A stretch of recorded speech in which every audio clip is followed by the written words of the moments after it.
मछली जल की रानी है, जीवन उसका पानी है। गाइस, ये लाइनें आप लोगों ने बचपन में जरूर सुनी होगी और उसको सुन के ये अंदाजा लगा दिया होगा कि मछली बिना पानी के नहीं रह सकती। लेकिन एक मछली ऐसी है जो कि इन लाइनों को गलत साबित करती है। जी हाँ गाइस, आप ठीक सुन रहे हैं। एक मछली ऐसी है जो कि बिना पानी के ना सिर्फ जिंदा रह सकती है, वो जमीन पे चल भी सकती है और पहाड़ों पे चढ़ भी सकती है। ओह माय गॉड, उस मछली का नाम है क्लाइंबिंग गौरामी, जिसको हम लोग क्लाइंबिंग पर्च के नाम से भी जानते हैं। गाइस, ये मछली जमीन पे चल सकती है, बिना पानी के जिंदा रह सकती है और उसके पीछे का रीजन है इसके गिल्स इस तरह से डेवलप्ड हुए हैं कि ये बाहर ह्यूमन के जैसे सांस ले सकती है, ऑक्सीजन को इनहेल कर सकती है ना ये अमेजिंग फैक्ट? ये फैक्ट जान के आपको कैसा लगा, चैट सेक्शन में लिखना मत भूलिएगा। तमिलनाडु के ऊटी के एक फॉरेस्ट ऑफिसर शरद कुमार ने कुछ ऐसा कर दिखाया जिसे देखने के बाद आपको भी ये एहसास होने लगेगा कि इंसानियत अभी भी जिंदा है। जी हाँ गाइस, शरद कुमार ने नहर में फंसे हुए एक छोटे से हाथी के बच्चे को ना सिर्फ बाहर निकाला, उसे बचाया और साथ ही साथ अपने कंधों पर उसे उठाकर, जी हाँ गाइस, अपने कंधों पर उसे उठाकर 50 मीटर का सफर तय करके उसे उसकी मां के पास पहुंचाया भी। वो हाथी का छोटा सा बच्चा 120 किलोग्राम वजनी था, लेकिन शरद कुमार ने इसकी परवाह तक नहीं की और फिर भी इस नेक काम को उसने अंजाम दिया। गाइस, ऐसी घटनाएं इंसानियत को आज भी कायम रखे हुए हैं। इस घटना को सुन के और देख के आपको कैसा लगा, चैट सेक्शन में लिखना मत भूलिएगा।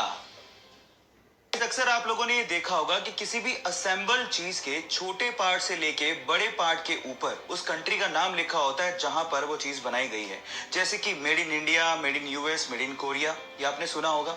लेकिन अगर मैं आपसे सवाल पूछूं कि जो चीजें स्पेस में यूज की जाती है या स्पेस प्रोग्राम्स में यूज की जाती है, उसमें क्या लिखा होता है? क्या उस पर भी किसी कंट्री का नाम लिखा होता है?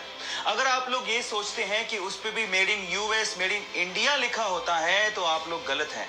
एक्चुअली जो चीजें स्पेस प्रोग्राम में यूज की जाती है उनके ऊपर लिखा होता है made on earth by human. Yes guys, made on earth by human. और ये चीज नासा और बड़ी बड़ी स्पेस एजेंसीज 2005 से इस्तेमाल भी कर रही हैं। ये इंटरेस्टिंग फैक्ट जान के आपको कैसा लगा, चैट सेक्शन में लिखना मत भूलिएगा। गाइस, आप लोगों ने फिजिक्स में ग्रेविटेशनल लॉ यानी गुरुत्वाकर्षण के नियम को तो पढ़ा होगा, लेकिन आज मैं आप लोगों को एक ऐसी शॉकिंग चीज बताने जा रहा हूं जो कि ग्रेविटेशनल लॉ को फेल कर देती है। जी हाँ गाइस, उस चीज का नाम है हीलियम। गाइस, जब आप हीलियम को एब्सोल्यूट जीरो टेम्परेचर पे लिक्विड में कन्वर्ट करोगे तो वो लिक्विड एंटी ग्रेविटी की तरह काम करता है। आपको तो पता है कि ग्रेविटी में सारी चीज नीचे की तरफ आती है, लेकिन helium in a liquid state ऊपर की तरफ मूव करने लगता है। क्या हीलियम की इसके पहले तक ये प्रॉपर्टी आपको पता थी? और अगर नहीं पता थी तो चैट सेक्शन में लिखना मत भूलिएगा। दिल बेचारा, सुशांत सिंह राजपूत की आखिरी फिल्म, एक ऐसी फिल्म जो हमें प्यार, जज्बात और मौत की कहानी बताती है। ये फिल्म हमें ये बताती है कि लाइफ कितनी है ये तो हमारे हाथ में नहीं है, लेकिन उसे जीना कैसे है ये हमारे हाथ में जरूर है। ये फिल्म जैसे ही ओटीटी प्लेटफॉर्म पे रिलीज हुई, इसने कामयाबी और रिकॉर्ड्स के झंडे गाड़ दिए। IMDb रेटिंग में पहली बार ऐसा हुआ कि किसी फिल्म को 10 में से 9.9 रेटिंग दी गई। इस कामयाबी के बाद सुशांत सिंह राजपूत के फैंस ने यह साबित कर दिया कि वो उन्हें कितना प्यार करते हैं। आज सुशांत सिंह राजपूत हमारे बीच नहीं है, लेकिन वो अपने अभिनय और अपनी फिल्मों के जरिए हमेशा हमारे दिलों में जिंदा रहेंगे। Sushant, we love you, we miss you a lot. Thank you. Guys, मान लीजिए कि कोई एक गुस्सैल बैल आपको आपकी तरफ भागता हुआ आता दिखे, तो आप क्या करेंगे?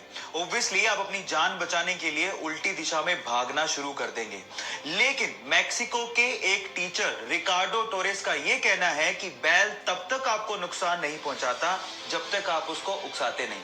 अब जैसे आपको विश्वास नहीं हो रहा, रिकार्डो के स्टूडेंट्स को भी विश्वास नहीं हो रहा था, इसके लिए उसने एक बैल के रिंग में 40 स्टूडेंट को 3 कतारों में खड़ा कर दिया और एक यंग बुल को वहां पे छोड़ दिया। और उसके बाद जो हुआ वो सब देख के हैरान रह गए। बुल ने किसी भी स्टूडेंट को नुकसान